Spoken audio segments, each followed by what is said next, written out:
Bom dia, bom dia. Estamos iniciando mais uma live de estudo do Livro dos Espíritos. Sejam vocês todos bem-vindos. É domingo hoje, né? Domingo 23 de maio, período da manhã. Nós vamos seguindo com o nosso estudo do Livro dos Espíritos. Nós já analisamos alguns tópicos do capítulo 9. Eu volto a dizer, não tenho por objetivo ou estudar todas as questões do Livro dos Espíritos. Nós não estudamos todas elas. Estudamos parte delas dentro de contextos de tópicos, de assuntos. Então nós trabalhamos na última live, a intervenção dos espíritos no mundo corporal, e aqui deixarei alguns tópicos não estudados, porque de certa forma já falamos sobre esses tópicos em outras lives, mesmo na live anterior. Então por isso eu não tenho por hábito ler as perguntas, todas elas. Nós vamos lendo as perguntas que formam uma linha de raciocínio, né? Então hoje nós temos um tópico para estudar, ocupação dos espíritos, ocupações e missões dos espíritos, que é o capítulo 10, ou que estão no capítulo 10, a partir da questão 558 do Livro dos Espíritos, a partir da questão 558 do Livro dos Espíritos. Nós não olharemos aqui os espíritos em combates, talismãs, poder oculto, essa parte nós não olharemos, né? Pelo menos agora. Pode ser que depois a gente volte a esses tópicos, a esses assuntos, né? Mas por hora não. Por hora vamos ficar aqui num comentário rápido de algumas questões do tópico pacto e do tópico bênção e maldição, e depois nós vamos para a ocupação dos espíritos. Então, rapidamente, a questão 549, vamos dar uma volta aqui, voltar um pouco. A questão 549 vai falar do tópico pactos. É muito comum nós ouvirmos essas palavras, pactos, pactos, pactos espirituais, e aqui os espíritos vão trabalhar esse assunto em duas questões. Eu trabalharei uma das questões, a 549, para nós percebermos alguns aspectos nesse sentido. Então aqui coloca na questão 549 a seguinte pergunta: haverá algo de verdadeiro nos pactos com os maus espíritos? E os espíritos respondem: não. Não há pactos, mas naturezas más que se simpatizam com os espíritos. Deixa eu só ajustar um negocinho aqui. Pronto. Vejam, não há, segundo os espíritos, pactos, mas naturezas más que simpatizam com os maus espíritos. Por exemplo, queres atormentar a vida do teu próximo e não sabes como fazê-lo? Apelas então a espíritos inferiores que, como tu, só querem o mal e que, para te ajudarem, exigem que também os sirvas em seus maus propósitos. Isso não significa que teu vizinho não possa livrar-se deles por uma conjuração contrária e pela própria vontade. Aquele que deseja praticar uma ação má chama maus espíritos a fim de que o auxiliem nessa decisão, mas aos quais, por sua vez, fica obrigado a servir, já que os espíritos também precisam dele para o mal que queiram fazer. É somente nisso que consiste um pacto. Então aqui nós já estudamos, por isso que eu não vou entrar em detalhes, nós já estudamos a influência dos espíritos em nossos atos e pensamentos. E quando nós estudamos isso, nós falamos sobre essa questão da similaridade de sentimentos, a afinidade de sentimentos. Então aqui, por isso que eu explico que muitas vezes eu não leio as questões todas, porque nós já trabalhamos o assunto em outro momento, né? Então aqui só para a gente passar aqui, vamos dizer, en passant, né? uma olhada superficial nessa questão e perceber que nós nos associamos aos espíritos com os quais nos afinizamos em propósitos. para o mal, para o bem. Então é importante nós percebermos esse sentido. Depois, no outro tópico, o poder oculto dos talismãs, eu não farei a leitura, porque as questões estão muito claras. São 3 questões, aliás 6 questões que têm desdobramento, mas elas são muito claras. Então nós já trabalhamos esses assuntos também. E então, para encerrar esse tópico, a questão 557, sobre bênçãos, maldições, e aqui pergunta-se aos espíritos: a bênção e a maldição podem atrair o bem e o mal para aqueles sobre os quais são lançadas? Os espíritos respondem: Deus não escuta uma maldição injusta, e aquele que a pronuncia é culpado aos seus olhos.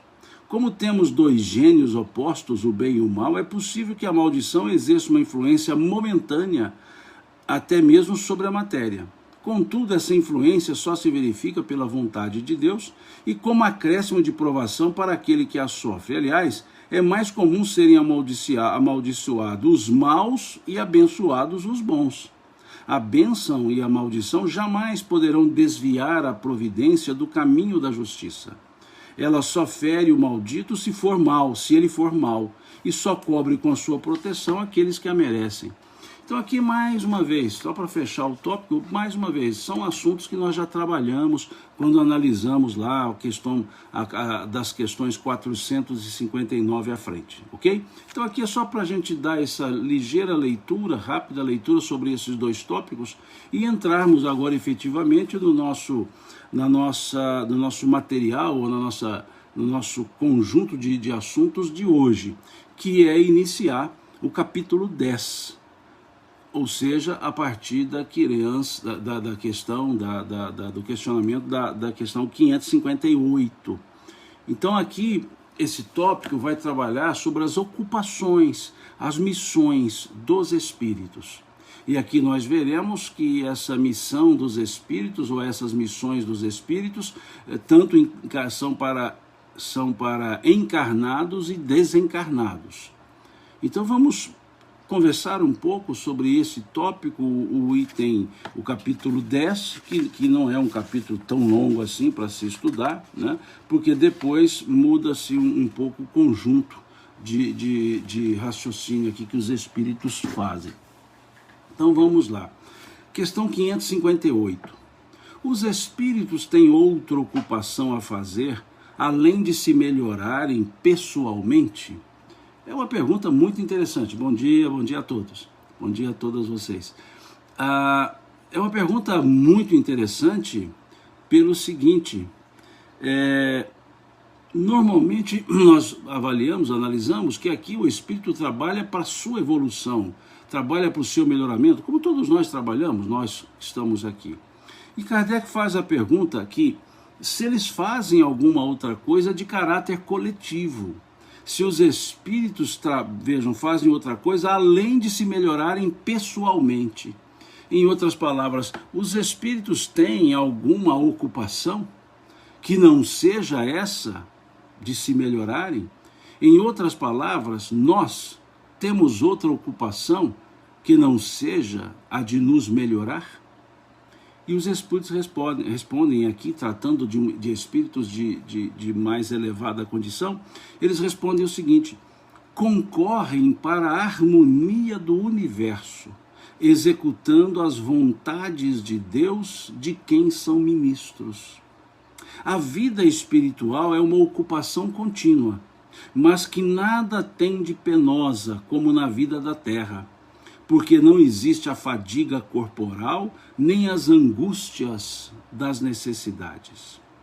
Então aqui é muito bom nós olharmos essa questão, é muito interessante nós observarmos nessa questão, quando eles nos falam que os espíritos, aqui eles se referem a espíritos benfeitores, a espíritos superiores, dizem aqui, os espíritos, concorrem para a harmonia do universo, executando as vontades de Deus, de quem são os seus ministros. É interessante, é importante, é algo que nos dá uma segurança. Já estudamos aqui sobre espíritos guardiães, mas nos dá uma segurança a perceber que há um todo universal, trabalhando pela harmonia. É o que o Eduardo diz aqui, os co-criadores em plano menor, que é uma ideia trazida por André Luiz, co-criadores. Vamos dar um pulinho na questão número 11, só para nós entendermos um aspecto, porque aqui dizem que são os ministros de Deus. Vamos dar um pulinho na questão número 11, para a gente perceber um sentido interessante. Vejamos essa questão número 11. Será dado um dia ao homem compreender o mistério da divindade? Compreender o mistério da divindade? E os espíritos respondem: quando o seu espírito não mais estiver obscurecido pela matéria e pela sua perfeição se houver aproximado de Deus, então o verá e o compreenderá. Então, quais são os limites ou melhor dizendo, quais são os obstáculos a essa percepção da realidade de Deus? O obscurecimento da matéria e a nossa não perfeição. Isso aqui também, acho, nos leva à questão 244, se não me engano, vamos dar uma olhadinha lá, na questão 244, que também pergunta-se o seguinte: os espíritos veem Deus? Eles respondem: só os espíritos superiores o veem e o compreendem. Os inferiores o sentem e o adivinham. Então, quando nós olhamos essas duas questões, a número 11 e a questão 244, nós vamos entender melhor essa questão do 558. Eu vou até anotar aqui para não me esquecer depois. A questão número 11, a questão 244, para a gente entender o que é ser ministro de Deus. Porque aqui dizem, né, são os seus ministros, são ministros de Deus. Para isso acontecer, para esse fato ser real, é preciso que entendamos que são espíritos da mais alta escala evolutiva. Eles são os que dão harmonia ao universo, como que ministros de Deus. Então significa N espíritos, uma quantidade enorme de espíritos no universo. No universo, dando o próprio equilíbrio mental no universo inteiro. Então nós não temos somente espíritos que formam ou que estejam na psicosfera terrestre. Nós temos espíritos no universo. Essa casa do Pai, que é o universo, na qual há muitas moradas, muitos lugares, muitos mundos. Esses espíritos, eles associam, eles cuidam da harmonia universal, e nessa harmonia universal estamos nós. Quando vimos lá na questão 495, se eu não estou enganado, que nós falamos dos espíritos guardiões, dos anjos guardiães, salvo engano é a 495, exatamente, e eu vou ler um trecho dessa 495, mostrando, veja, aos que considerem impossível que espíritos verdadeiramente superiores se imponham a uma tarefa tão laboriosa e contínua, diremos que influenciamos vossas almas, mesmo estando a milhões de léguas de vós. Para nós o espaço não existe, e embora vivendo em outro mundo, os nossos espíritos conservam suas ligações com os vossos. Então aqui estão, por que eles concorrem para essa harmonia universal? Porque o espírito, nesse nível evolutivo, eles irradiam as suas energias, estando, como disseram aqui, a léguas de distância. Essa é a harmonia. Daí imaginamos a força desses espíritos. A força desses espíritos que formam aquilo que Emmanuel chamou no livro A Caminho da Luz de comunidade dos espíritos puros. comunidade dos espíritos puros. Aqui a doutora Marlene nos fala, são espíritos que já abandonaram a própria individualidade, trabalham para a coletividade. Sim, são espíritos que, embora com a sua individualidade, enxergam a coletividade. A Adriana está perguntando qual questão, é a questão 558, Adriana, que nós estamos analisando. Então vejamos aqui que não são espíritos que cuidam somente das suas próprias evoluções, do seu próprio crescimento. São espíritos que laboram incessantemente para o bem comum, para o bem coletivo. Isso é algo que nos dá confiança, isso é algo que nos cativa.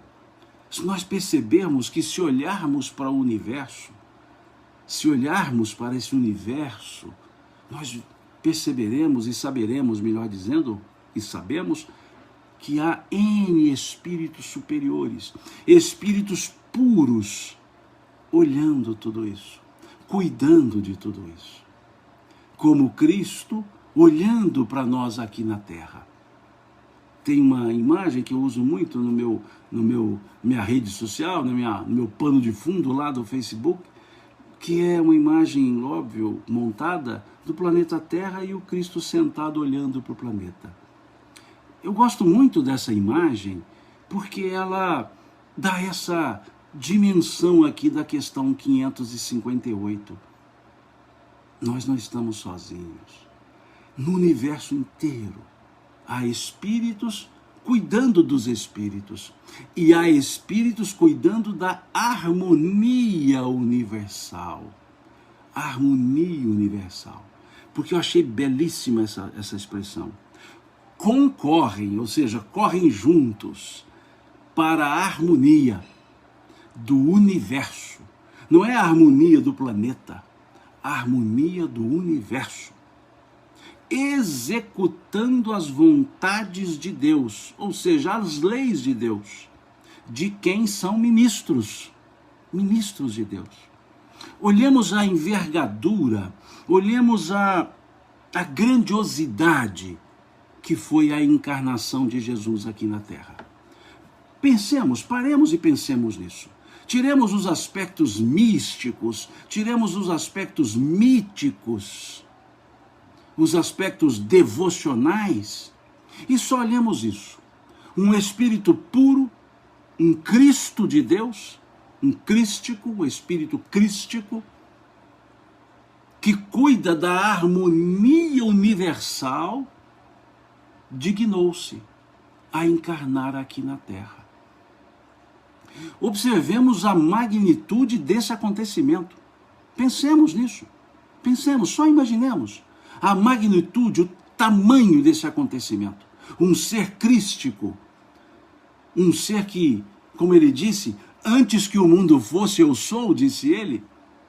Não fostes vós que me escolhestes, eu vos escolhi a vós, porque antes que o mundo fosse, eu sou. Não é eu já era, eu sou, é a frase. E ele se encarna, ocupa um corpo perecível, passa por todo o processo encarnatório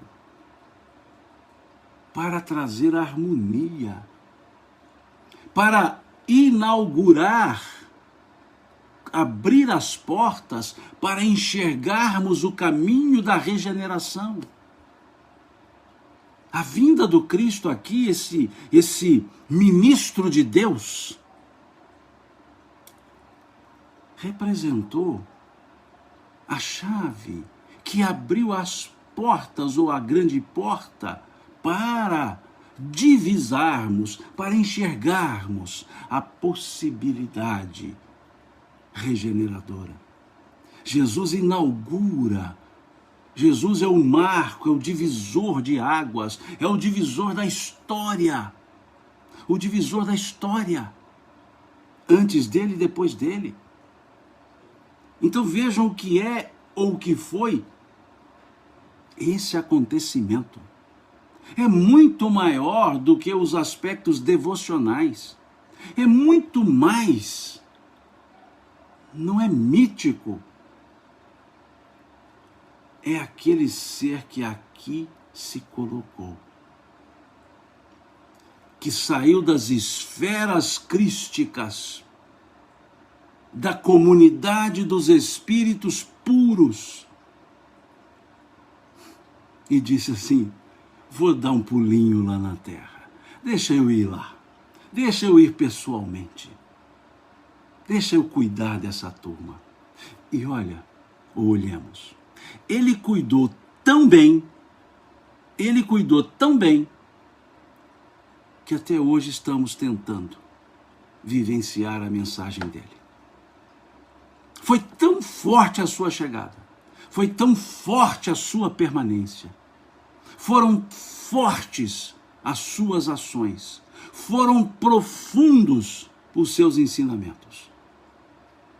E olha que ele ficou aqui pouco mais do que 3 décadas encarnado. E já nos deixou elementos que estamos há 2000 anos tentando entender, tentando vivenciar. Ele nos deu exemplos e mais exemplos de renúncias. Ele nos deu exemplos e exemplos de amorosidade, de simplicidade. Jesus era simples. Jesus era simples. Ele não tinha nenhuma soberba, vaidade zero, orgulho inexistente. E ele veio numa simplicidade já familiar, numa simplicidade de relacionamento, escolhendo aquelas pessoas que o ajudariam nessa tarefa e depois levariam essa tarefa à frente. Porque ele veio aqui na Terra para auxiliar na harmonia universal.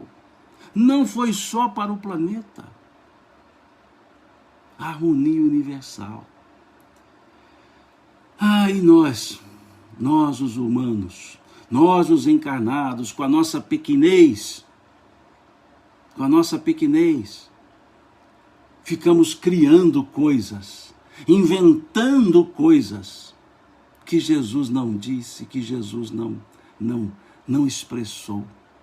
Nós queremos colocar na vida de Jesus o que nós queremos e não o que ele de fato viveu.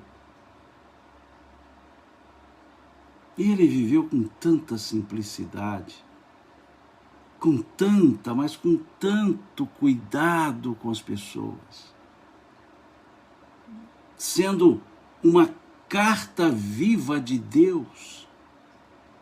E nós queremos subir no salto do orgulho intelectual para tentar entender Jesus.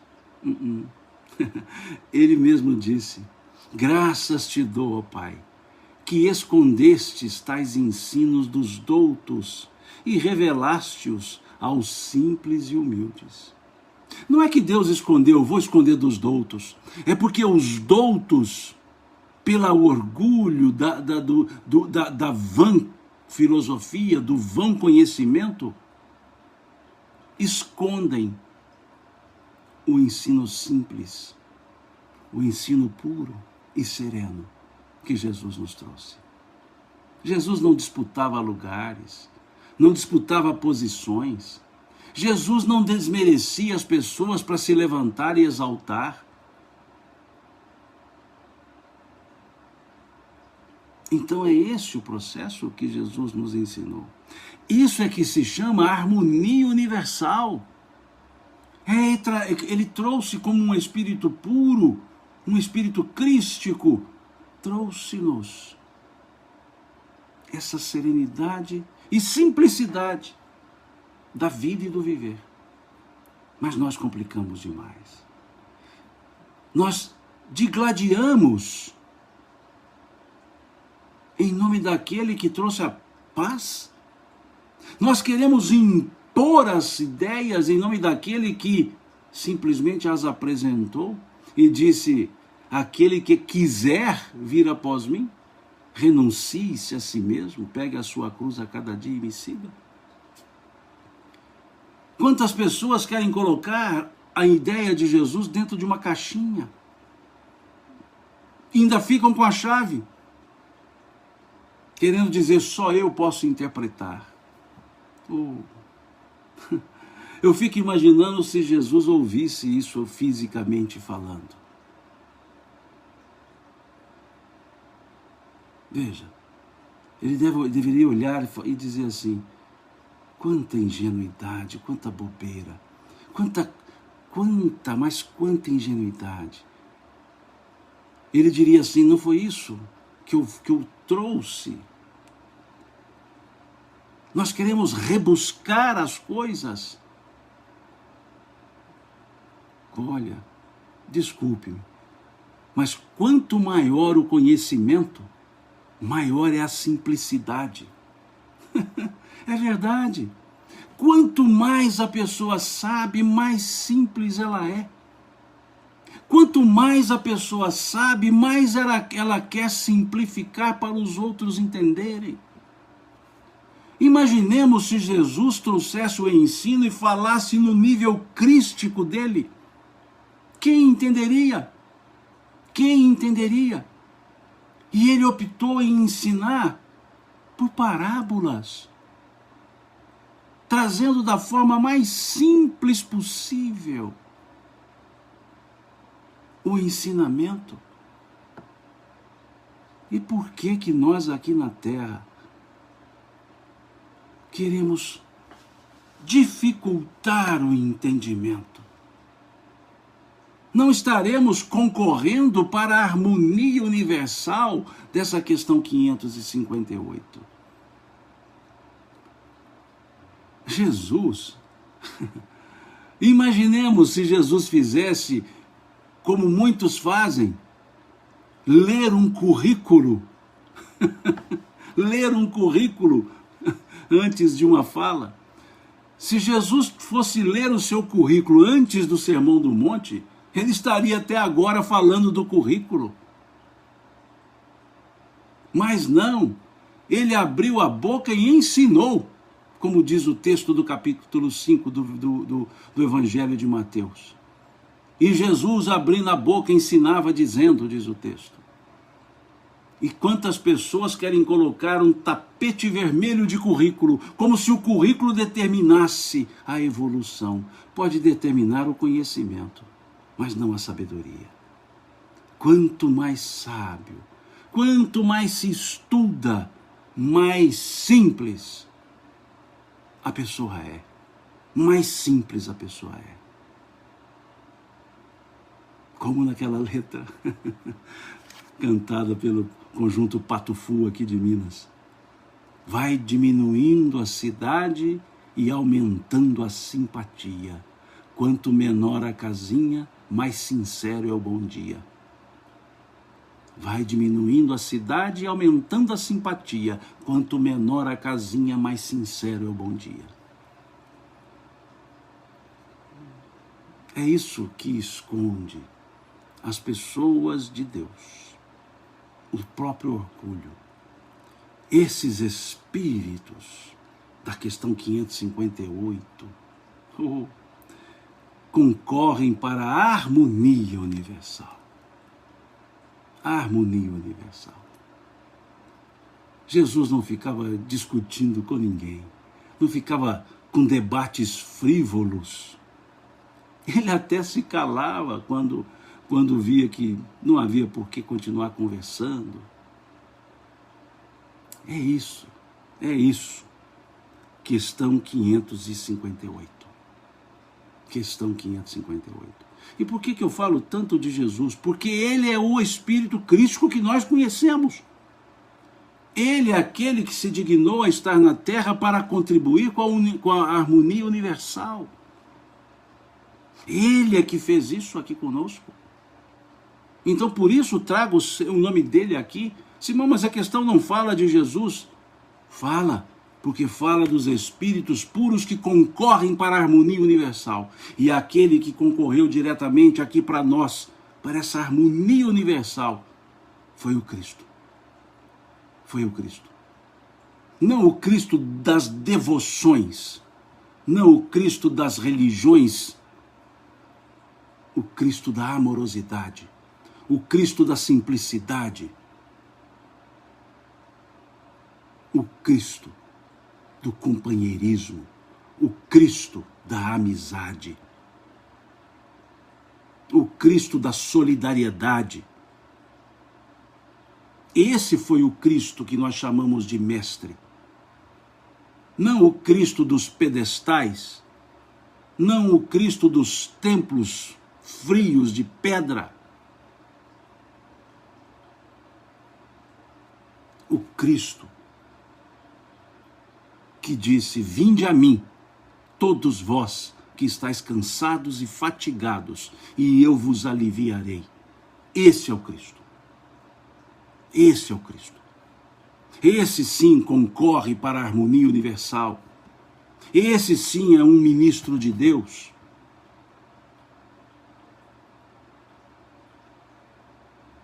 Ministros de Deus, trazendo para nós as leis universais. O Fábio aqui pergunta: Simão, o evangelho de Jesus trouxe é o evangelho que vigora em todos os planetas do universo? Sim, sim. Trazido aqui no limite do nosso conhecimento. E quanto mais crescermos, mais amplo vai ficar esse entendimento. Mais amplo vai ficar esse entendimento. E Jesus disse isso. Jesus disse isso. Capítulo 16 do Evangelho de Mateus. Capítulo 16 do Evangelho de Mateus. Quando ele diz: chegará o dia em que pedireis ao meu Pai, e eu não mais vos digo que rogarei ao Pai por nós, pois o Pai é o mesmo e nos ama a todos. Vejam, Jesus dizendo: chegará o dia em que pedireis ao meu Pai em meu nome, e não mais vos digo que rogarei ao Pai por vós, pois o Pai é o mesmo e nos ama a todos. Como que dizendo que aqui estava ensinando, mas chegará dia que nós entenderemos melhor essa realidade de Deus. Essa realidade de Deus. Conforme está na questão número 11 do Livro dos Espíritos, conforme está na questão 244 do Livro dos Espíritos, e está no capítulo 16 do Evangelho de João. Do Evangelho de João. Jesus ali, os capítulos 14, 15 e 16 do Evangelho de João, eu disse isso aqui já algumas vezes, eles precisam ser lidos, meditados, sentidos. São os mais belos capítulos dos ensinos de Jesus. 14, 15 e 16 de João, e encerra com uma belíssima prece no capítulo 17. Então eu sempre sugiro, leiam capítulos 14, 15, 16 e o 17 do Evangelho de João. E quando lerem o 17, leiam-no como uma prece, porque ele é uma prece. Me dá uma licencinha, deixa eu pegar aqui.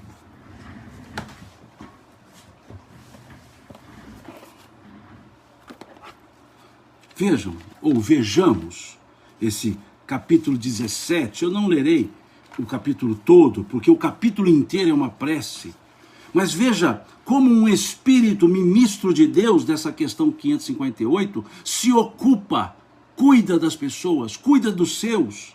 Veja ele dizendo aqui no capítulo 17 do Evangelho de João: Jesus falou assim e, levantando seus olhos ao céu, disse: Pai, é chegada a hora.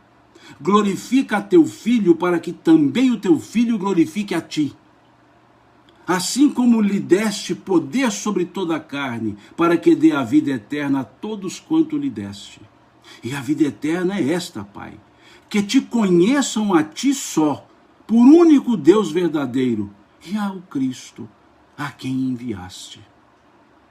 Eu glorifiquei-te na terra, tendo consumado a obra que me deste a fazer. E agora, Pai, glorifica-me tu junto de ti mesmo, com aquela glória que tinha contigo antes que o mundo existisse. Olha Jesus dizendo: agora glorifica-me tu, ó Pai, junto de ti mesmo, com aquela glória que tinha contigo antes que o mundo existisse. Manifestei o teu nome aos homens que no mundo me deste. Eram teus, e tu nos deste, e guardaram a tua palavra. Aqui ele está falando dos apóstolos, dos discípulos.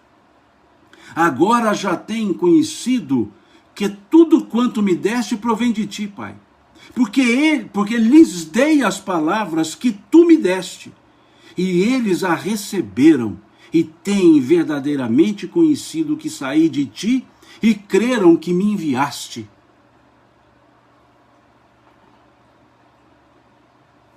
Eu rogo por eles. Olha Jesus dizendo: eu rogo por eles. Não rogo pelo mundo, mas por aqueles que me deste, porque são seus, Pai. São teus, Pai.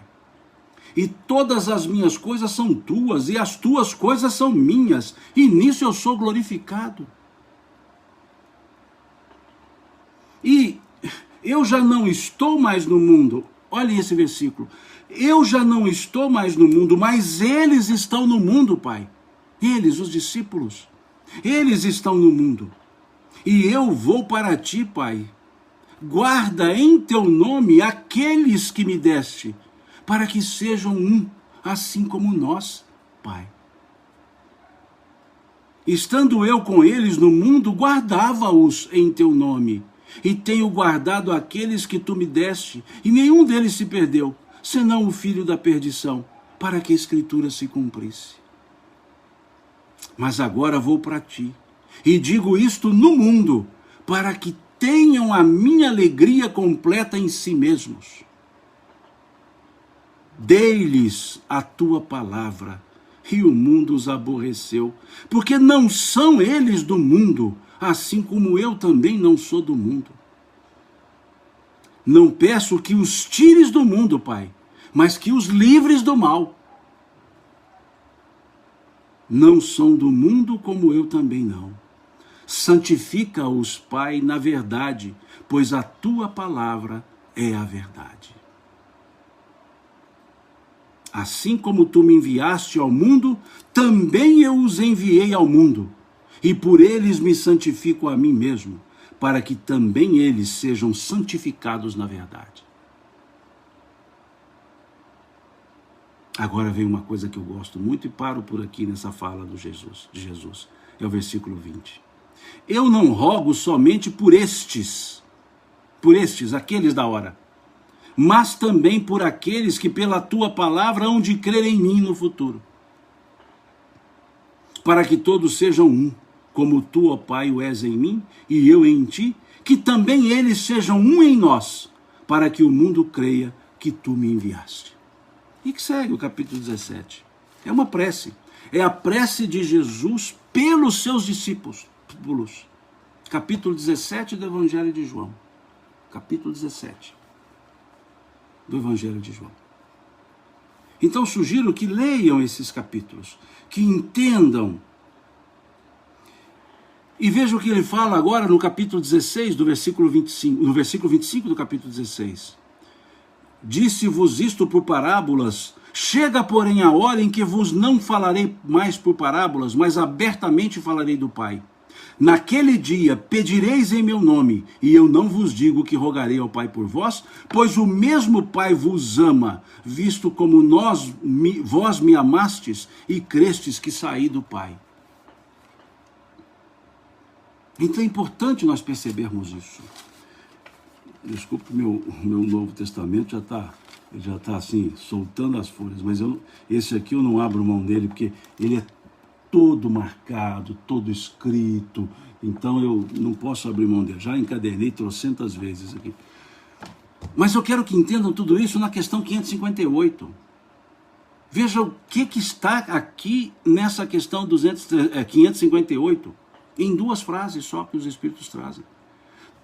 Todo esse ensino do Cristo, está toda essa demonstração da elevação desse Espírito que concorre para a harmonia do universo e que veio aqui na Terra. E que veio aqui, encarnou-se aqui.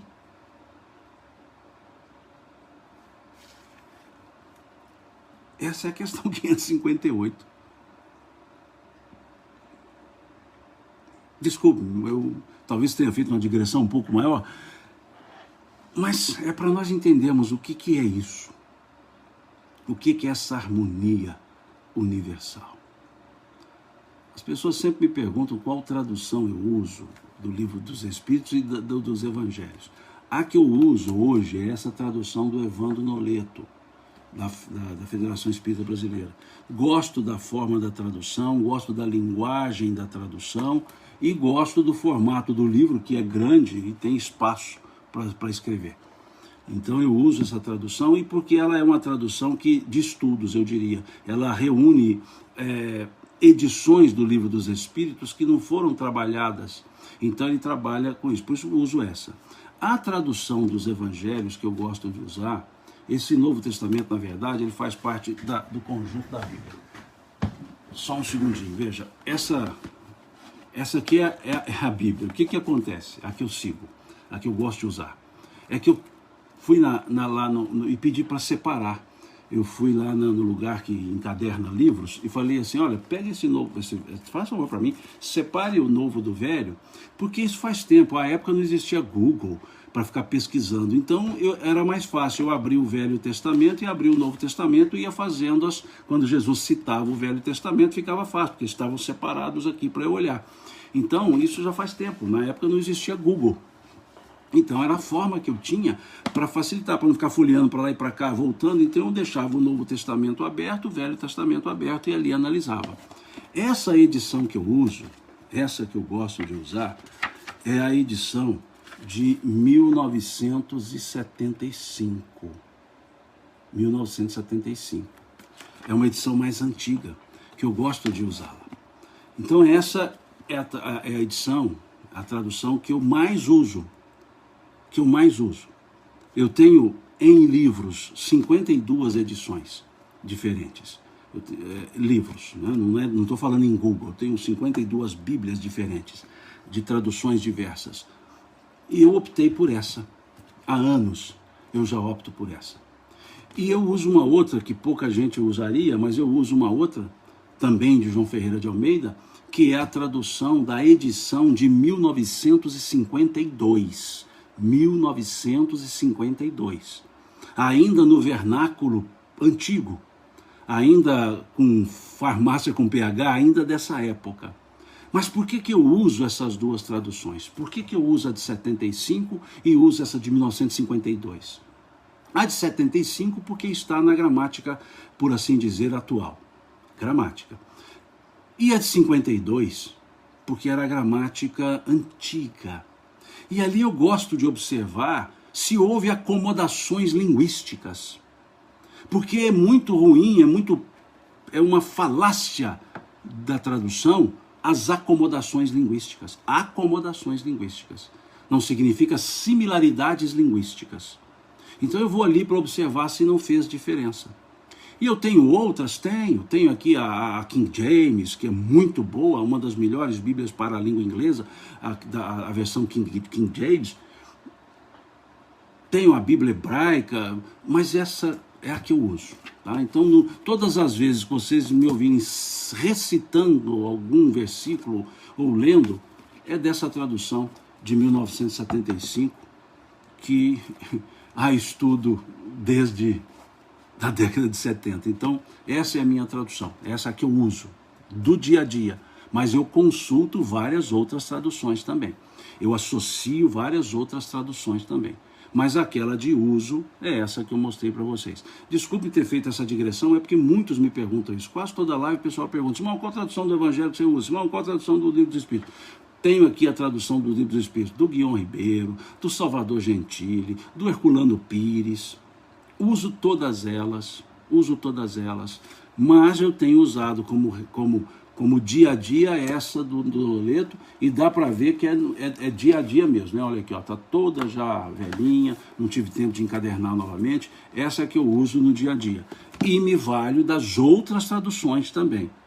E, embora eu não seja um conhecedor profundo da língua francesa, tenho aqui 3 edições francesas, em língua francesa, para facilitar também alguma duvidazinha, dou um pulinho lá. Né? E uma delas é da década de 1960, né? Década de 60.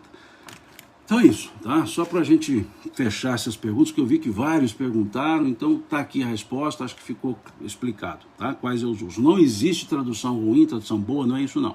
Existem aquelas que a gente se afeiçoa um pouco mais para o dia a dia. Agora, para estudo, não fiquem com uma só tradução. Para estudo, não. Abram N traduções para ir montando a linha de pensamento e observem quais são as matrizes linguísticas que estão sendo usadas. Por exemplo, a tradução da Bíblia de Jerusalém, que é ótima, é uma outra matriz linguística das traduções de Almeida. São matrizes linguísticas diferentes, então trabalham com semânticas, não contraditórias, semânticas, um pouco de matrizes diferentes. Então, por isso é que a gente trabalha com várias traduções, porque trazem essas matrizes linguísticas. E é bom a gente olhar qual matriz linguística a gente deve seguir, né? E uma boa tradução também, uma tradução boa não, uma tradução excelente também, é a tradução que o Haroldo fez, né, lançado pela FEB, uma tradução muito boa também do Novo Testamento, muito boa também, e com uma vantagem. Ele, na tradução, as notas de rodapé nos facilitam a entender as matrizes linguísticas, tá? Então, uma excelente tradução também, a tradução feita pelo Haroldo. Excelente tradução, que recomendo a tradução, recomendo mesmo. Bom, seguindo, questão 560, volto a dizer, não leio todas as questões, então questão 560. Cada espírito tem atribuições especiais? Cada espírito tem atribuições especiais? E eles respondem, vale dizer que temos de habitar em toda parte e adquirir conhecimento de todas as coisas, presidindo sucessivamente a todos os componentes do universo. Mas, como diz o Eclesiastes, há tempo para tudo. Assim, tal espírito cumpre hoje neste mundo o seu destino. Tal outro cumprirá ou já cumpriu o seu em outra época, na terra, na água, no ar, etc. Opa, obrigado aqui, Rosiane. Está dizendo que me ajuda no francês. Obrigado. Vejam. Aqui eu chamo a atenção para um ponto dessa questão. Além do aspecto que o Espírito tem que aprender sobre tudo, mas aqui eles nos levam, eu acho ótimo isso, quando na resposta os Espíritos nos levam ao Velho Testamento. Olha o que diz esse Espírito. Mas como diz o Eclesiastes, há tempo para tudo.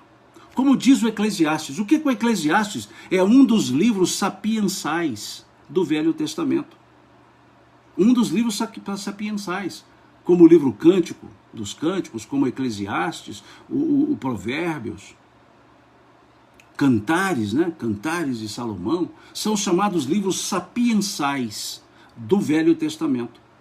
E aqui os Espíritos, e nós já vimos isso várias vezes em várias outras questões, os Espíritos aludem ao Velho Testamento, para nos dizer que ali existe conhecimentos que precisam ser decifrados muitas vezes.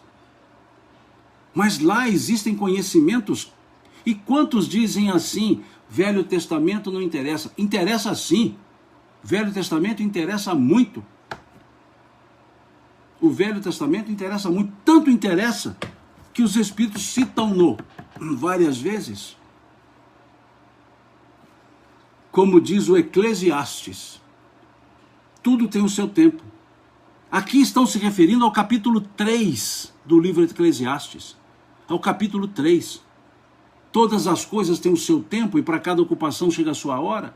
Ou em outras traduções, todas as coisas têm o seu tempo e há tempo para tudo debaixo dos céus. Há tempo de ir, há tempo de vir, há tempo de chorar, há tempo de sorrir. E eles vêm, e o Eclesiastes vem desenvolvendo essa lógica do tempo. Tudo tem um momento certo para começar, para continuar e para terminar. Tudo tem um momento certo. Do alvorecer ao ocaso, tudo tem o tempo certo. Tudo tem o tempo certo. É o que eles estão dizendo. E dizendo que os espíritos têm as ocupações gerais, os puros. Eles têm que conhecer, sobretudo, os puros. E segue. Vou saltar algumas questões, como sempre faço. Vamos para a questão 562. Já não tendo que adquirir, os espíritos de ordem mais elevada se acham em repouso absoluto, ou ainda têm ocupações? Em outras palavras, um espírito que já atingiu um alto grau evolutivo, ele fica descansando? E aí os espíritos respondem, ou tem ocupações? Ele então diz, o que querias que fizessem durante a eternidade? O que querias que fizessem durante a eternidade? A ociosidade eterna seria um eterno suplício. Olha que interessante. O que eles estão dizendo aqui, que os espíritos superiores, eles continuam o seu trabalho, são níveis mais profundos de ocupações, eles não se aposentam, eles não se aposentam. Vejam, que querias que fizessem durante a eternidade? A ociosidade eterna seria um eterno suplício. Isso nos leva a uma frase de Jesus que está lá no capítulo 5, salvo engano, versículo 17 do Evangelho de João. Jesus dizendo, meu Pai trabalha até hoje e eu trabalho também. Vejam, olha a frase de Jesus, salvo engano é o versículo 17 do capítulo 5 do Evangelho de João. Meu Pai trabalha até hoje e eu trabalho também. Mostrando que não há essa ociosidade. E aí devemos trazer aqui para a Terra essa ideia. Olha a questão seguinte, 562A. Qual a natureza dessas ocupações, desses espíritos superiores? Qual a natureza dessas ocupações? Eles respondem, receber diretamente as ordens de Deus e transmiti-las ao universo inteiro e velar pela sua execução. Aqui entra aquela ideia emanuelina da comunidade dos espíritos puros.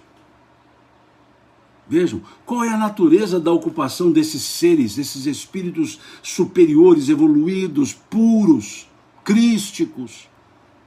Receber diretamente, observemos a forma adverbial, receber diretamente de Deus, as ordens de Deus, transmiti-las ao universo e velar por sua execução. Aí nós entendemos a frase que Jesus sempre dizia, não faço a minha vontade, mas a vontade daquele que me enviou. Não faço a minha vontade, mas a vontade daquele que me enviou. Vejam, velar por sua execução. Então esses seres espirituais, esses espíritos crísticos, eles recebem diretamente de Deus as ordens. Vejamos no que nós lemos aqui do capítulo 17 do Evangelho de João, quando Jesus disse que veio e aqui cumpriu a vontade do Pai, cumpriu a vontade do Pai, dizendo, dá-me a glória que eu tinha quando antes do mundo existir. Então eles cumprem diretamente, ele falava diretamente com o Pai, faço a tua vontade, Pai. E nos ensinou a dizer isso lá no Pai Nosso. E nos ensinou a dizer isso lá no Pai Nosso. Que seja feita a vossa vontade. Só que Jesus conversava direto com o Pai. Conversava direto com o Pai. Porque era esse espírito evoluidíssimo.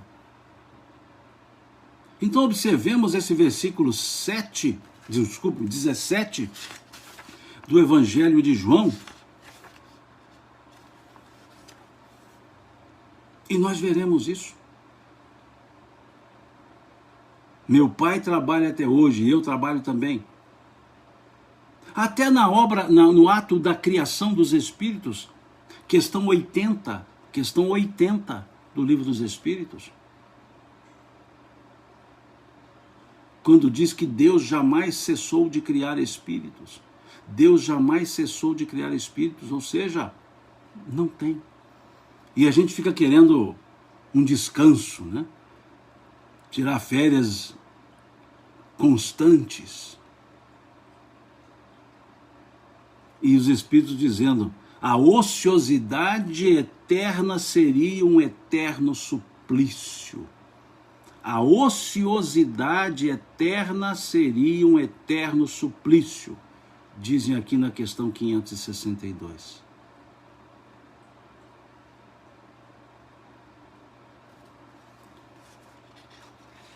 Então vejamos o que é ser ministro de Deus, vejamos o que é concorrer para a harmonia universal. Professor José Eduardo, muito bom o senhor aqui, ele está dizendo aqui, se Jesus ficasse tocando harpa e chupando uvas, que seria de nós? Exatamente, professor Eduardo, exatamente. Então é isso que nós precisamos observar, gente. E vamos mais. Volto a dizer, eu não leio todas as questões, estou trabalhando o tópico, né? Então a gente dá um salto de questões, porque vocês lerão essas questões em casa. Aqui estamos estudando um tópico, ocupação e missões dos espíritos, ocupações e missões dos espíritos. E aí trago algumas questões para reflexão, ok? Não é um estudo sistematizado do Livro dos Espíritos. O que nós fazemos aqui é um comentário sobre assuntos tratados no Livro dos Espíritos, valendo-nos das questões do Livro dos Espíritos. Então aqui vimos essa 562, que eles mostraram que a ociosidade é perniciosa, seria um suplício, e dizendo que a ocupação desses espíritos puros, vejam, a ocupação desses espíritos puros é receber diretamente as ordens de Deus, transmiti-las ao universo e velar, ou seja, cuidar, observar para a sua execução. Depois a questão 567. Aqui estão falando missões dos espíritos, questão 567. Os espíritos se intrometem em nossas ocupações e em nossos prazeres. Aqui já vão para generalidade a pergunta. Já não é mais só são os espíritos superiores. Aqui pelo contrário. Eles já vão trabalhar agora com essas interferências dos espíritos. Os espíritos se intrometem, basta olhar o verbo, intrometer. O espírito superior não se intromete. Então a própria pergunta já denota qual característica, ou qual categoria de espírito, a qual categoria de espírito Kardec se refere. A Adriana de Souza diz aqui, mas o nosso corpo é perecível, chega um momento que ele não aguenta mais. Sim, o descanso é sempre para o corpo, né? Como a Lâmia colocou antes aqui, sim, o descanso, o que nós estamos dizendo é ociosidade. Nós veremos à frente, ainda tem questões que eu vou voltar nesse assunto, a ociosidade. O trabalho não é só material, questão 675, é a ocupação útil, que foi citada aqui pela Lâmia, toda ocupação útil. Nós chegaremos lá, espera só um pouquinho e já chego lá. Questão 567, os espíritos se intrometem em nossas ocupações e em nossos prazeres? A Tatiane dizendo aqui, por isso estou ouvindo tudo, mas com a vassoura na mão. Legal, Tatiane, muito bem humorado esse comentário, muito bom. Ou seja, não deixamos de trabalhar. Não interessa a natureza do trabalho, né? Não interessa a natureza do trabalho. Aqui em Minas a gente diz, Tatiana, assoviando e chupando cana ao mesmo tempo, né? Então vai estar assoviando e chupando cana ao mesmo tempo. Não é fácil. Vamos lá. A resposta da questão 567. Os espíritos se intrometem em todas as ocupações e em nossos prazeres. E eles dizem, os espíritos vulgares, como dizes, sim, os espíritos vulgares, como dizes, sim. Esses vos rodeiam constantemente e por vezes tomam parte muito ativa no que fazeis, conforme as suas naturezas. Para impulsionar os homens nos diversos caminhos da vida, é preciso que suas paixões sejam estimuladas ou moderadas. Aqui eu sugiro que leiam esse capítulo, o capítulo 15 do livro Nos Domínios da Mediunidade. Capítulo 15, Forças Viciadas. Eu não vou entrar em detalhes. Leiam lá, no livro Nos Domínios da Mediunidade, da Mediunidade, capítulo 15. Forças viciadas. E aí vocês verão o que é uma interferência, o que é uma intromissão dos espíritos nas nossas vidas. Nós já estudamos esse assunto quando estudamos lá as questões 459 à frente, não vou debruçar-me muito nesse aspecto, mas volto a dizer, lembrem sempre, sintonia, sempre sintonia. Obrigado, professor Zé Eduardo. Esse é com quem a gente aprende. Professor Zé Eduardo, esse sim é professor. Precisam conhecê-lo, uma serenidade, um equilíbrio, uma ponderação, só fala na hora certa. Esse segue bem o Eclesiastes, né? Na hora certa ele traz o comentário correto, ele faz observações corretas. Para mim, professor Eduardo, é um prazer estudar com o senhor lá nos momentos que nós nos encontramos na AGE, né? Na AGE de Sergipe, na Associação Jurídica Espírita de Sergipe. Eu faço parte lá dos estudos da AGE. Eles são muito bondosos, então me aceitam lá o estrangeiro, né? Então, embora eu esteja em Minas, seja mineiro, faço parte dos estudos, né? Não da AGE, mas dos estudos da Associação Jurídica Espírita lá de Sergipe. E esse pessoal é muito bondoso, né? E o professor Adroaldo é um dos que dão equilíbrio, né, a esse grupo de estudos lá. Obrigado, professor, por o senhor estar aqui conosco. Obrigado mesmo. Bom, depois vamos falar um pouco dessas missões dos espíritos. Vamos lá para a questão 571. Simão, mas você está saltando questões demais. Saltando não, porque elas continuam aqui. Apenas estou lendo as questões dentro do raciocínio que estamos desenvolvendo. Tá certo? Então não se assustem assim, você saltou 2 questões. Dei uma lida nessas questões. São assuntos que já estão trabalhados, então eu vou saltando, né? Mas as questões estão aí.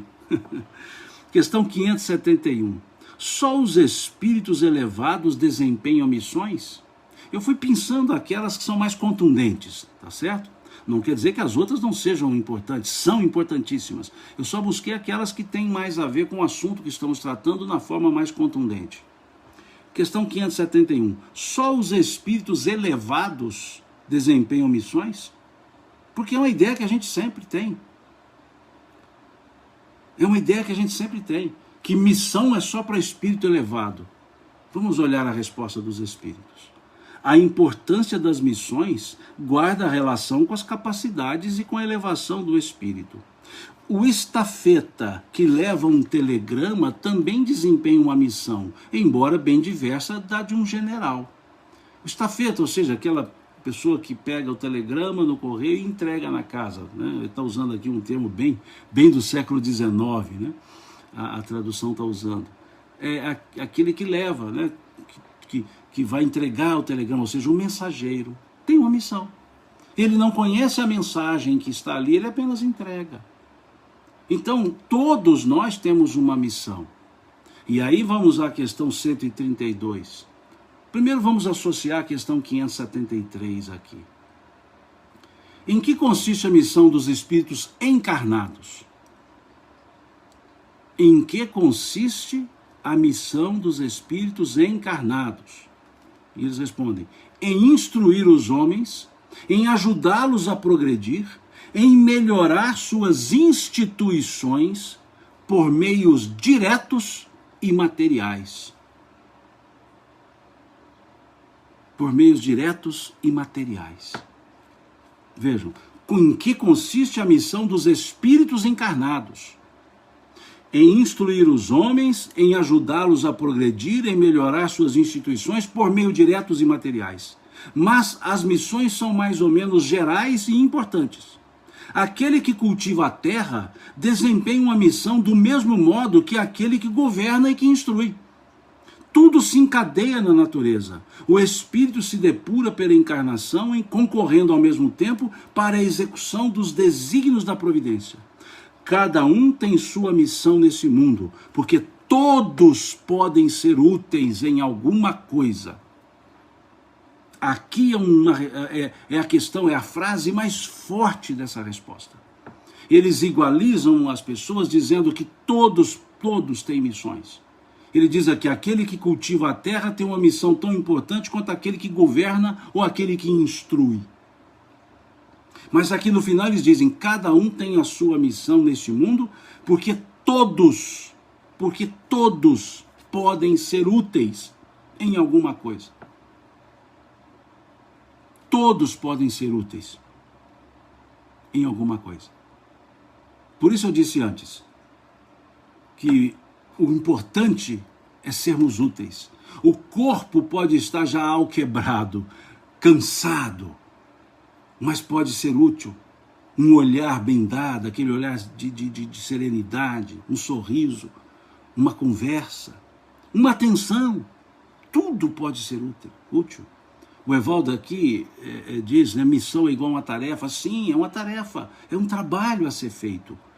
No sentido constante da questão 675, constante lá na questão 675, quando dizem que toda ocupação útil é um trabalho. Então, quando os Espíritos dizem que devemos trabalhar, em outras palavras, baseados na questão 675, o trabalhar lá não é o exercício profissional necessariamente. O trabalhar lá é desenvolver uma ocupação útil. Podemos ser úteis no nosso desempenho profissional? Sim. Quando servimos além do valor amoedado. Quando queremos, sim, atender bem a pessoa que demanda pelos nossos trabalhos. Quando enxergamos a necessidade daquela pessoa que buscou o profissional e o profissional dedica a fazer aquilo com alegria, com boa vontade. Quando o profissional respeita o consumidor, o tomador do serviço. Quando o profissional não avilta a dignidade alheia. Quando age com respeito, cordialidade e honestidade. Aí sim o trabalho profissional está se transformando numa ocupação útil, no sentido que os Espíritos dão à palavra trabalho. Quando a pessoa entende que não interessa que profissão ela exerce, interessa que ela pode ser útil em qualquer profissão que ela exerça. Ela pode ser útil se devotar. É esse o sentido. E aqui cada um tem a sua missão, sim. Vamos dar uma lida rapidamente na questão 132. Hoje eu estou até me alongando um pouco, peço desculpas, para a gente fechar esse tópico. Vamos na questão 132. Qual o objetivo da encarnação dos espíritos? Deus lhes impõe a encarnação com o fim de fazê-los chegar à perfeição. Para uns expiação, para outros missão. Missão no aspecto provas, trabalho. Mas para alcançarem essa perfeição, têm que sofrer as vicissitudes da existência corporal, e é nisso que consiste a expiação. A encarnação tem ainda outra finalidade, a de pôr o espírito em condições de cumprir sua parte na obra da encarnação, na obra da criação, desculpe. Ou seja, estamos aqui na Terra para o nosso crescimento, mas estamos aqui na Terra para contribuir com a obra da criação. Olha que num plano bem menor, conforme está a questão 132, nós podemos contribuir com a obra da criação. A Sônia aqui diz, então minha missão é ser mãe de autista. Ser mãe. Ser mãe. Filho é amado de qualquer jeito. Ser mãe é uma missão. Aqui nós veremos logo à frente sobre a missão dos pais. Aqui tem uma pergunta voltada para os pais, né? Pelo menos salva alguma coisa para a gente, né? Os pais. Depois a questão 575. As ocupações comuns mais nos parecem deveres do que missões propriamente ditas. Veja, as missões comuns, as ações comuns parecem mais deveres do que missões. A missão, conforme a ideia associada a esta palavra, tem um caráter de importância menos exclusivo e, sobretudo, menos pessoal. Desse ponto de vista, como se pode reconhecer que um homem tem realmente uma missão na Terra, nesse sentido mais estrito? Eles respondem: pelas grandes coisas que realiza, pelo progresso a que conduz os seus semelhantes. Ou seja, não existe missionário sozinho, não existe missionário para que queira crescer sozinho. O missionário sempre contribui para o crescimento coletivo, o crescimento das pessoas. Questão 576. Os homens que têm uma missão importante foram predestinados a isso antes de nascerem? Têm consciência das suas missões? E eles dizem: algumas vezes sim, mas quase sempre o ignoram.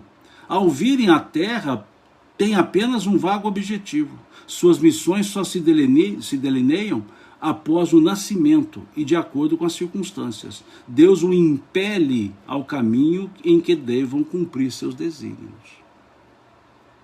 Aí vem a questão 577. Quando um homem faz uma coisa útil, é sempre em virtude de missão anteriormente predestinada ou pode ter recebido uma missão não prevista? Ou seja, é tudo lá de trás ou pode surgir alguma coisa aqui na própria encarnação? E eles respondem: nem tudo que o homem faz resulta de missão predestinada. Nem tudo é predestinado. Muitas vezes ele é o instrumento de que se serve um espírito para fazer que se execute uma coisa que considera útil. Por exemplo, um espírito julga que seria bom escrever um livro que ele próprio escreveria se estivesse encarnado. Procura então o escritor apto a compreender e executar seu pensamento, transmite-lhe a ideia do livro e o dirige na execução. Assim, esse homem não veio à Terra com a missão de fazer tal obra. Dá-se o mesmo com certos trabalhos artísticos ou com descobertas. Deve-se dizer ainda que durante o sono corporal, o espírito encarnado se comunica diretamente com o espírito errante e que os dois se entendem acerca da execução do trabalho. Nós damos pouco valor ao sono. Nós damos muito valor ao descanso do corpo pelo sono, mas damos pouco valor a esse momento que nós saímos do corpo e entramos na esfera espiritual. Quanto de aprendizado nós poderemos ter se quando formos dormir, nós entendermos isso e nos prepararmos para esse encontro espiritual. Quantas coisas aprenderíamos e traríamos para cá. Vamos dar um passo e vamos à questão 582. Pode-se considerar a paternidade como missão? Opa, pelo menos uma pergunta sobre pai, né? Pode-se considerar a paternidade como missão? E aí os Espíritos dizem: sem dúvida, é uma missão. É ao mesmo tempo um dever muito grande que envolve mais do que o homem pensa, a sua responsabilidade quanto ao futuro. Deus colocou o filho sob a tutela dos pais, já não é só o pai sozinho, da tutela dos pais e nem da mãe sozinha, a fim de que estes o dirijam pelo caminho do bem. E lhes facilitou a tarefa, dando à criança uma organização frágil e delicada, que a torna acessível a todas as impressões. Aqui eu sugiro que vocês leiam, eu vou anotar aqui, a questão 383 e a questão 385 do Livro dos Espíritos. Não vou entrar em detalhes. Leiam lá. Para entender essa frase aqui: Deus colocou o filho sob a tutela dos pais, a fim de que esses dirijam pelo caminho do bem, e lhes facilitou a tarefa, dando à criança uma organização frágil e delicada que a torna acessível a todas as impressões. Essa frase aqui, vocês encontrarão a ressonância perfeita na questão 383 e na questão 385. Mas há quem se ocupe mais em endireitar as árvores do seu jardim, em fazer que deem bons e abundantes frutos, do que em endireitar o caráter do seu filho. Se este vier a sucumbir por culpa dos pais, sofrerão os genitores as consequências dessa queda, recaindo sobre eles os sofrimentos do filho na vida futura, por não terem feito tudo quanto deles dependia para que o filho avançasse na estrada do bem. Então eu disse aqui mais cedo, a missão, alguém falou da mãe, a missão materna, a missão paterna, são missões. A missão é ser mãe, a missão é ser pai. Essa é uma missão. paternidade, a maternidade são devotamentos. São devotamentos. São amorosidade, sem dúvida, mas devotamentos. Por isso eles dizem aqui que, infelizmente, existem pais que se preocupam muito mais em endireitar a árvore do jardim do que endireitar o caráter do filho. Dizem eles aqui. Século XIX respondendo isso. E puxam-nos a orelha, dizendo: se este filho vier a sucumbir por culpa dos pais, sofrerão os genitores as consequências dessa queda. Vejam. E na questão seguinte, 583, vamos lê-la também, e com ela nós encerramos o nosso estudo de hoje. Os pais são responsáveis pelo transviamento de um filho que envereda pela senda do mal, apesar dos cuidados que lhe dispensaram? Em outras palavras, os pais fizeram tudo, fizeram tudo. Os pais fizeram tudo pelos filhos, e mesmo assim eles desviaram-se. Aí Kardec está perguntando se os pais também são responsáveis por isso. Voltemos à pergunta. Os pais são responsáveis pelos transviamentos de um filho que envereda pela senda do mal, apesar dos cuidados que lhe dispensaram? Eu vou chegar lá, Adriana, lá na questão 190 do Consolador, vou até lê-la. Os pais são responsáveis? Eles respondem: não. Não. Mas quanto piores forem as propensões do filho, tanto mais pesada é a tarefa. E tanto maior é o mérito dos pais se conseguirem desviá-lo do mau caminho. Aqui então, vamos à questão 190 do livro O Consolador. Aqui, eu já trabalhei essa questão aqui outras vezes. A questão 190 do livro O Consolador vai nos dizer sobre essa atitude dos pais. Vejam, quando os filhos são rebeldes e incorrigíveis, impermeáveis a todos os processos educativos, como devem proceder os pais? Olha o que diz o Espírito Emmanuel.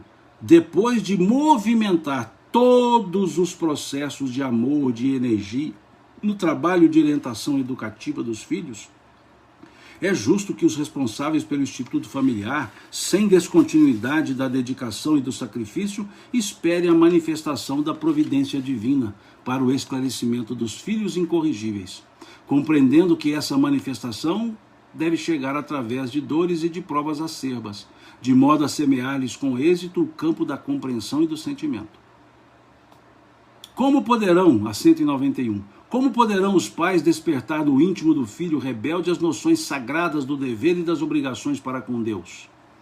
Eles respondem: depois de esgotar todos os recursos a bem dos filhos e depois da prática sincera de todos os processos amorosos e energéticos pela sua formação espiritual, sem êxito algum, é preciso que os pais estimem nesses filhos adultos que não lhes aprenderam a palavra e a exemplificação, os irmãos indiferentes ou endurecidos de sua alma, comparsas do passado delituoso que é necessário entregar a Deus, de modo que sejam naturalmente trabalhados pelos processos tristes e violentos da educação do mundo. A dor tem possibilidades desconhecidas para penetrar os espíritos onde a linfa do amor não conseguiu brotar, não obstante o serviço inestimável do afeto paternal humano. Eis a razão pela qual, em certas circunstâncias da vida, faz-se mister que os pais estejam revestidos de suprema resignação, reconhecendo no sofrimento que persegue os filhos a manifestação de uma bondade superior, cujo buril oculto, constituído por sofrimentos, remodela e aperfeiçoa com vistas ao futuro espiritual. Adriana diz: e cuidar dos pais na velhice é missão ou dever? É missão e dever. Missão e dever, não há dúvida. Isso é a piedade filial trabalhada pelos Espíritos lá no Evangelho segundo o Espiritismo. Nós não temos obrigações, nós temos deveres, que são diferentes das obrigações. São deveres naturais. Eu até diria que esse cuidar dos pais na velhice é um direito-dever nosso, ou seja, nós temos esse direito de cuidar, ou seja, uma missão, e temos o dever de assim fazer, com o mesmo devotamento que eles cuidaram de nós. Esse é o ponto, viu? Esse é o ponto. Cuidar dos pais na velhice com o mesmo devotamento que os pais cuidaram de nós. Aí está. um trabalho belíssimo, uma missão grandiosa, a piedade filial, o honrar pai e mãe. Esse mandamento lá do capítulo 20 do Êxodo, o quarto mandamento, diz lá: honrarás teu pai e tua mãe, para que tenhas longos dias na terra que o Senhor teu Deus te dará. Na terra que o Senhor teu Deus te dará. Honrar pai e mãe. É muito forte isso. É muito forte. E Kardec trabalha esse assunto lá no Evangelho segundo o Espiritismo, justamente no capítulo que tem por título honrar pai e mãe. Honrar pai e mãe. Pensemos nisso. Pensemos no devotamento dos pais para com o filho, os filhos. Mas pensemos também dos pais, dos pais para com seus filhos. E também pensemos no devotamento nosso de filhos para com nossos pais. Pensemos nisso. E aqui encerramos o nosso tópico de hoje. No próximo domingo começaremos o capítulo 11, os 3 reinos, os minerais e as plantas, os animais e os homens. Vamos falar um pouco sobre essa questão. Aqui, depois no domingo, vamos explicar mais detalhes.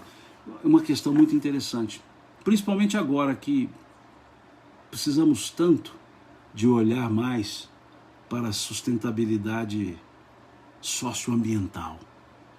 E aqui vamos conversar um pouco sobre o reino, esse reino mineral, reino vegetal, reino animal, que começaremos na próxima semana, a partir da questão 585, e aí vamos seguindo, ok?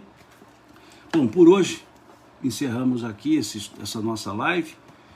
Fica um convite, se quiserem participar daqui a pouco, às 11 horas, de uma live no Fraternidade Sem Fronteiras, a pedido do Fraternidade Sem Fronteiras, lá no canal do YouTube, lá do Fraternidade Sem Fronteiras, acho que é no canal do YouTube. Eu postei na minha sala, nas minhas páginas aí, eu não sei, acho que é no canal do YouTube do Fraternidade Sem Fronteiras.